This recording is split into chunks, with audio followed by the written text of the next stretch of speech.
cara ataupun langkah terkait teman-teman yang pengen mengurus pelayanan tentang adanya surat pemecahan atau pecah sertifikat.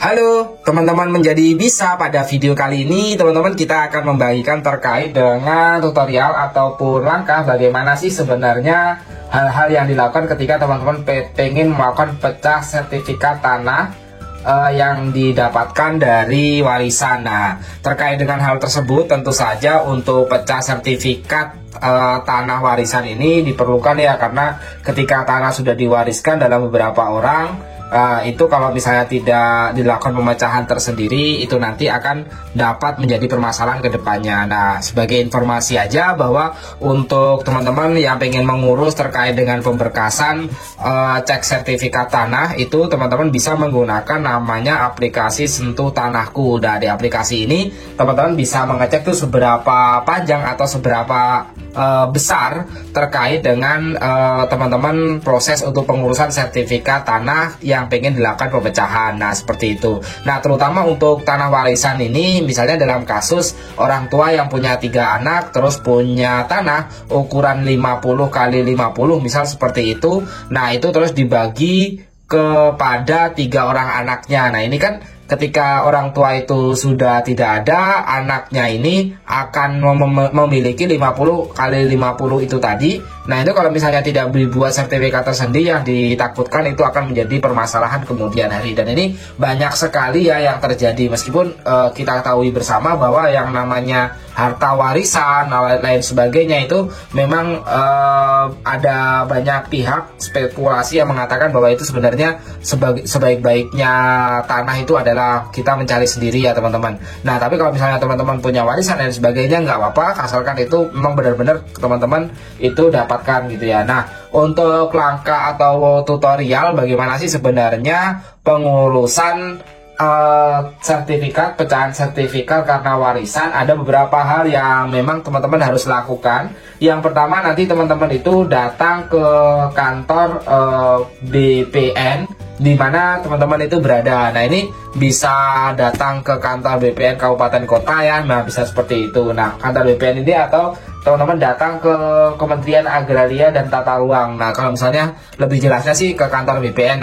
Nah, setelah itu nanti teman-teman datang di sana, nanti diminta untuk mengisi formulir permohonan yang sudah diisi dan ditandatangani permohon atau kuasa di atas materai. Nah, untuk formulirnya terkait dengan peralihan hak waris atau pemecahan hak waris ini sudah ada dan sudah kita bagikan pada video-video sebelumnya terkait cara pengisian untuk formulir peralihan hak waris. Nah, selanjutnya teman-teman diminta untuk mengisi surat kuasa apabila yang mengurusnya itu dikuasakan. Nah, kalau misalnya nggak dikuasakan, tentu saja tidak diperlukan hal ini. Nah, teman-teman perlu juga membawa fotokopi identitas pemohon atau para ahli waris, KTP, KK, dan kuasa apabila dikuasakan yang telah dicocokkan dengan aslinya oleh petugas loket. Jadi ini teman-teman nanti diminta untuk mengisi fotokopi identitas pemohon ya, atau ahli waris dengan membawa KTP dan juga KK-nya. Ini bawa fotokopinya ya teman-teman. Kalau ada aslinya nanti dibawa dan juga sebagai pelengkapnya gitu. Nah, teman-teman juga nanti akan diminta untuk membawa sertifikat asli. Sertifikat asli ini kalau misalnya sertifikat yang terbaru itu sudah sifatnya elektronik ya. Kalau misalnya sebelum elektronik itu bentuk sertifikatnya seperti ini, atau yang lebih lama lagi itu biasanya bentuknya warnanya coklat. Nah, itu sertifikat yang lebih lama lagi. Nah, terus teman-teman membawa surat keterangan waris sesuai peraturan undang-undang. Terus teman-teman membuat akte wasiat notaris ya. Terus habis itu teman-teman juga membawa fotokopi SPPT dan PBB tahun berjalan yang telah dicocokkan dengan aslinya oleh petugas loket. Penyerahan bukti dari SSB dan bukti bayar pemasukan itu diserahkan pada waktu teman-teman mengurus untuk pemecahan sertifikat dari ahli warisnya itu. Nah, selanjutnya teman-teman itu nanti untuk penyerahan bukti Kalau misalnya teman-teman nggak ada bukti lain sebagainya, bawa aja PBB-nya ya, PBB atau pajak bumi bangunannya itu sebagai buktinya. Nanti setelah itu baru teman-teman proses penyelesaiannya untuk pengurusan terkait dengan pecah sertifikat ini kurang lebihnya adalah 5 hari, tapi itu fleksibel tergantung daripada kantor BPN-nya ya. Ada yang fleksibel dan yang pasti nanti juga ada proses pengukuran dari panjangnya tanah itu gitu. Nah kalau misalnya nanti secara detailnya, kalau keterangan detailnya nanti yang pasti teman-teman itu bawa identitas diri tadi itu ya, KTP atau KK atau KTP KK, terus luas letak penggunaan tanah yang dimohon nanti akan dicek oleh petugas dari kantor BPN-nya, terus pernyataan tanah tidak dalam sengketa dan pernyataan tanah atau bangunan tidak dikuasai secara fisik. Nah untuk tarifnya sendiri, untuk biaya tarif ya untuk proses pengurusannya, kalau misalnya dihitung itu berdasarkan nilai tanah yang dikeluarkan oleh kantor pertahanan dengan rumus itu kurang lebihnya nilai tanah itu dikali luas tanah. Nah misalnya dalam hal ini kurang lebihnya itu 1.000 ditambah daripada biaya pendaftaran. Kalau misalnya kita jadikan simulasinya, misalnya nilai tanah atau NJOP-nya itu